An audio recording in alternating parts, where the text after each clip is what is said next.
I would like to file a motion to have charges all dismissed due to the Speedy Trial Act. And I don't think it's very fair that with having to go against people that have 8 years of schooling versus my hour and a half. Like, there's no way that will have 30 days to be able to study and defend myself from the time of this trial. You gave me bogus laws to look up and information, and you were biased. I would suggest you apply for a lawyer instead of just complaining about. We've all heard of sovereign citizens, but sometimes the cases are just unbelievable. Here's a perfect example. A man walks into court acting like he's some kind of legal expert, but in reality, he can barely form a coherent sentence. This guy doesn't have a law degree, yet he's trying to represent himself, claiming he's not getting a fair trial. He argues that he only had 90 minutes to study the law, while the prosecutor has years of experience. It's a recipe for disaster.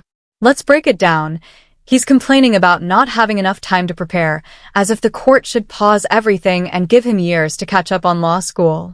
It's like showing up to a marathon with zero training and complaining that the professional runners are miles ahead. This is Benjamin Macario Martinez, 237407ST, 226707ST, and 162435FY. Concerning the matters then we were set over from last time, Mr. Downing, in regard to the underlying matters that are left open, has there been any progress? Your Honor, offer, I believe, was extended to Mr. Martinez by letter dated June 8th, while he's been incarcerated in the jail. We have not heard what his response is, so I will leave it to Mr. Martinez whether he wishes to enter a plea pursuant to that on the 2 files he has to that offer, or seek an adjournment. All right, we're also here for sentencing on a number of contempt. So in regard to the 2 open charges, Mr. Martinez, and your proceeding here today in general, are you choosing to proceed without a lawyer here today? Yes, I am, Your Honor.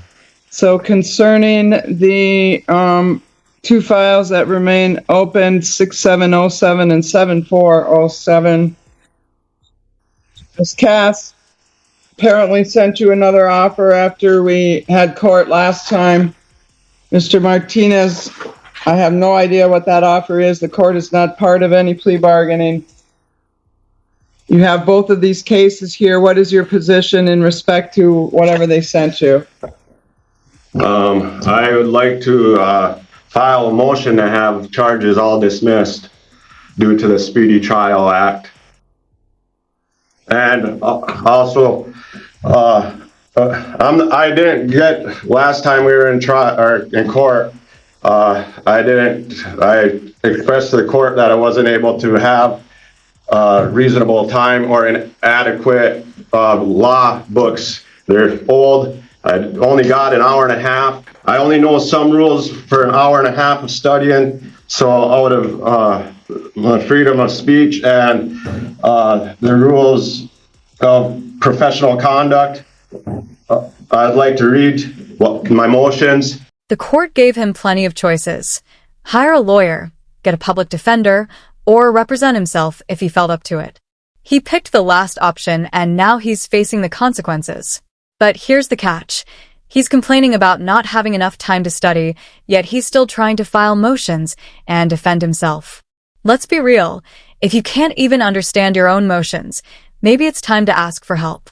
This guy isn't just unfamiliar with the law, he's ignoring the simple facts. The court gave him every chance to get legal assistance, but he insisted on doing it alone. Ultimately, this isn't about fairness. It's about owning up to your choices. You can't expect the world to pause just because you didn't prepare properly. This guy honestly thinks he can represent himself despite knowing nothing about the law and is blaming the system for not being fair because he didn't have enough time to study. For every waste of time and the money of the people and their state, I would like to say this under the right of free speech, and I would like to invoke on my rights, civil and state laws, to state and file motions and to be treated fairly by judge and prosecution, to uphold all the laws that are to be held in the courts, and so as me representing myself can have a fair chance without having rights infringed upon by any members of the court, and I'm doing so. I'd like to file a motion to have all charges dismissed upon my rights being infringed and violated due to these reasons, rights to speedy trial, and to have adequate time to with representing myself, and in doing so, these are my civil rights and need to be enforced and protected. Not enough time to study, even after motion, or the judge throughout plea, not able to study in a reasonable time, having defended myself when it was brought to the court's attention and prosecution. If need to, it's all on court record, transcripts and rights of trial by jury, and adequate time to have my own witnesses, which are under the time frame, and the prosecution knowingly didn't explain what or help me, which is repugnant and biased by the court, and for also the court saying and giving false advice, and also for my bond being excessive and also biased in setting bond by stating it's more than fair when I was unable to bond out, and when it was amended, I have reasons why 30 days from the timeline of being able to represent myself is being infringed on, and I'd like to have my trial by jurors, and these are the few offhand as to why. Most of the Speedy Trial Act and also False Pretense Act 774.49, they have to abide by all Supreme Court rules and also rules of professional conduct. Opinion 4, which is federal, asking for help retaining for motion, prosecutors rule 3.8, didn't take action or all actions, making sure my rights were protected, and rules 4.3, if they know the law and what I'm saying, these are U.S. Supreme Court, Michigan rules, and It's almost like showing up to a race with no training and then complaining that the pros had months to prepare. This is a textbook example of entitlement, and it's about to get uncomfortable. He keeps talking about his right to a speedy trial and accusing the court of violating his civil rights. He claims he hasn't had enough time to prepare and that the legal books in the jail are outdated, yet he completely ignores the fact that the court already gave him several options.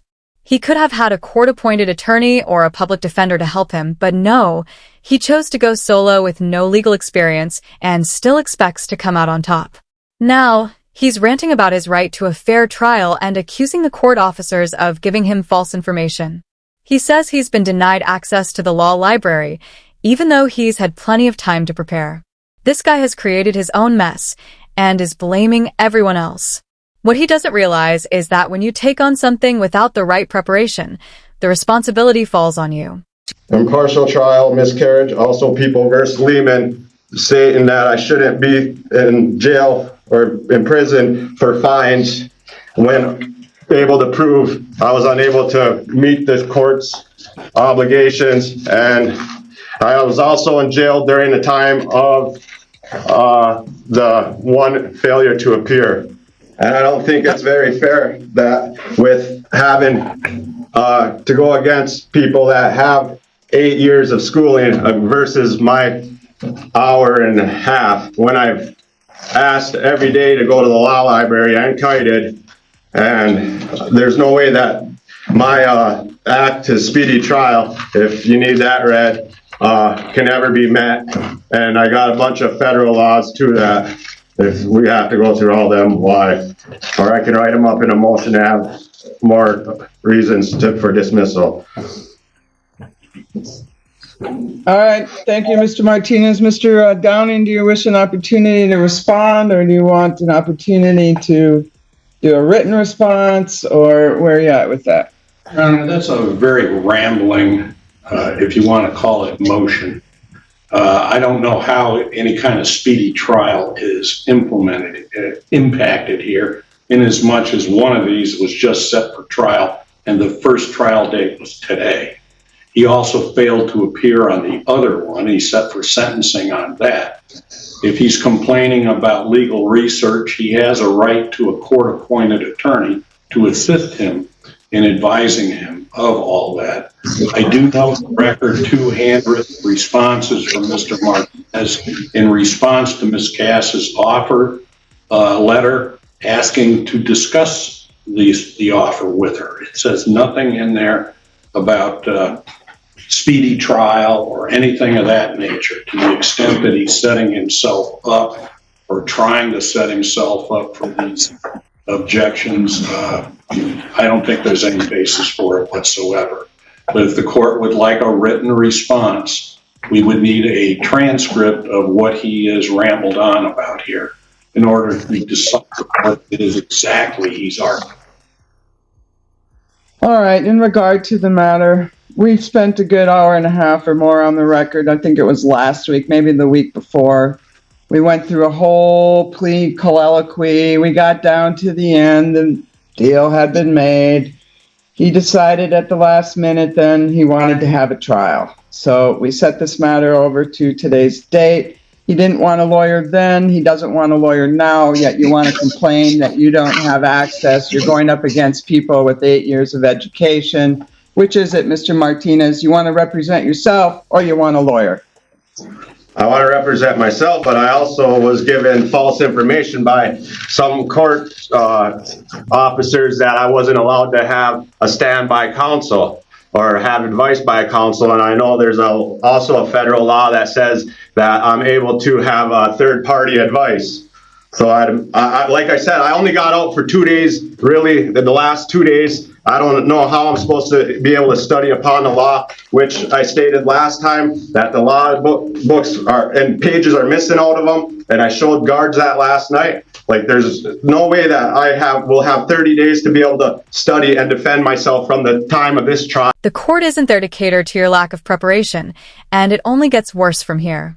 He's not even reading his motions correctly and is completely misinterpreting the law. Meanwhile, the judge is just sitting there, probably listening more for the entertainment value than anything else. It's a shame because the law is clear. If you waste the court's time with baseless motions, the judge can shut you down right away. But this guy seems to think that if he talks long enough, the judge will just agree with him. The truth is, the court has already given him several chances to get legal help. The public defender is right there, but he refuses to accept it. Instead, he insists on representing himself, despite not even understanding the basics of the legal system. The court gave him every chance to handle things properly, but he's choosing to fight an uphill battle alone and then complaining about it. Finding one, first off, I'm going to sentence you on all of these failures to appear in contempt of courts. Last week, you had the opportunity. I dismissed and purged 2 of them. If you pled on 2 of them, we got through the whole plea colloquy on that, and you didn't want that either. So then we went through the hearings, and I found you guilty of 4 contempts because you failed to appear 3 times and you haven't paid. We're looking at a 2016 case that you still haven't paid on. So this is my sentence. You want to say anything in respect to your failures to appear sentencing before I impose sentence? Mr. Martinez. Yes, there's federal laws stating that you cannot imprison somebody for fines being unpaid. And I already told you that I can prove that I wasn't there. You guys know the law. You're supposed to uphold it on both sides. I know that. Well, I made my findings. You are able to appeal anything you wish. Bogus information. You're not supposed to give me legal information. That's not you're not supposed to do that. The only thing you can tell me is I can go by representation or I'm allowed to have an attorney. You gave me bogus laws to look up and information and you were biased. So there's another reason. Well, Mr. Martinez, your objections are noted for the record and preserved. In regard to the matter on the failure to appear and failure to pay in 162435 FY, I'm imposing 45 days in jail. 23 days of credit on both counts. In respect to 226707 ST, 2 failures to appear, 45 days in jail, credit for 23 days concurrently with the other case. However, at this point in time, Mr. Martinez is 1, serving a sentence, 2, has failed to appear numerous times in this trial previously, including several trial dates that were set timely. And the reason that it's not going to trial, for example, I gave him a timely trial date back on April 29th of 22 when he didn't do us the courtesy of bothering to come to court. So I am finding under the court rules there is good cause and clear and convincing evidence that's been demonstrated that he's likely to fail to appear for future proceedings should I give him a PR bond on this case. So for those reasons, I'm leaving the bond in place. We'll set a firm trial date for July 10th. We'll trail the new trial along. And if you change your mind about a lawyer in the meantime, Mr. Martinez, you can make the request to the district court clerk. She'll refer it to the Michigan Indigent Defense Commission. They'll decide whether you qualify. In the meantime, the sheriff has the purview of the resources over there. You're entitled to use the jail resources. The sheriff is the one that's going to decide what the time parameters are. I don't have any control over the sheriff. So you can complain. Your record is set. You have made your record. It's all preserved here today. But in respect to the issue, if you really want to have some assistance and get some meaningful legal advice, I would suggest you apply for a lawyer instead of just complaining about it. But that might actually get you somewhere. So I don't know, Mr. Martinez, it's on you. The court isn't there to entertain someone who won't put in the effort to prepare. The judge may be patient, but eventually they have to draw the line. In this case, the defendant's biggest issue is his lack of preparation and understanding. It's like he showed up with a crumpled piece of paper he probably found on the jail floor. This is exactly why it's important to know your rights, not so you can spout off made-up legal nonsense, but so you don't end up embarrassing yourself in front of a judge who won't tolerate games. At the end of the day, courts don't play around with this kind of nonsense. Even though the judge was calm and gave him a few words of advice, they're not going to consider your motion when you literally have free legal help standing by. It doesn't make sense. Honestly, this was one of the dumbest arguments I've ever heard. He was a perfect example of what not to do in a courtroom. The law isn't a choose-your-own-adventure story where you can just make the rules up as you go, but hey, at least he gave us some entertainment today. Anyway, I'm wrapping it up here. Let me know what you think of this guy. He's a classic sovereign citizen, and honestly, I'd probably rate his reading level around 6th grade, which is pretty generous. After seeing more of his mess, I'd probably drop that down to 3rd grade. Either way, it's not high. If you enjoyed this,